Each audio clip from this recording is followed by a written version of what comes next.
Allora andiamo avanti con il primo ospite, Giovanni Del Ben, medico forense. Questa sera ci parla di sanità. Di sanità futura. Allora, recentemente, come competenza di medici legali, commentiamo un attimo la legge regionale che a dicembre è stata approvata e che avrebbe dovuto mettere a posto tutte le cose. Vediamo in sintesi cosa dice.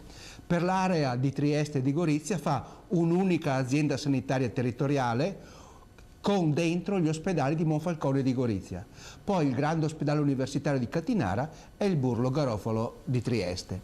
Per la provincia di Udine mette insieme le unità sanitarie locali, quindi un'unica azienda territoriale, il grande ospedale universitario e tutti gli altri ospedali, Gemona, Tolmezzo, Latisana, Cividale e San Daniele, fanno gli ospedali nell'azienda territoriale. E per Pordenone?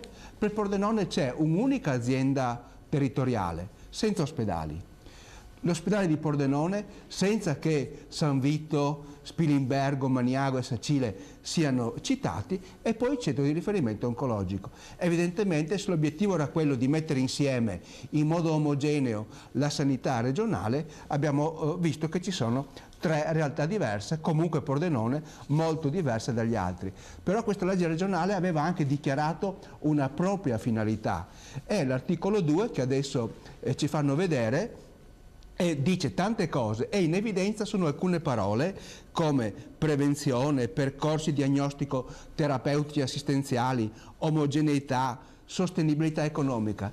Però se si legge quell'articolo ci si accorge di cosa manca. Mancano due parole fondamentali: l'emergenza, perché il servizio sanitario deve dare una risposta al fatto delle emergenti, il sistema 118, tutto ciò che è la traumatologia eccetera, e dall'altra parte quello che purtroppo non c'è, e che è la riabilitazione, una funzione che il servizio sanitario regionale deve fare sempre di più, e se tu sulla legge regionale non lo scrivi, quasi quasi non diventa più un interesse.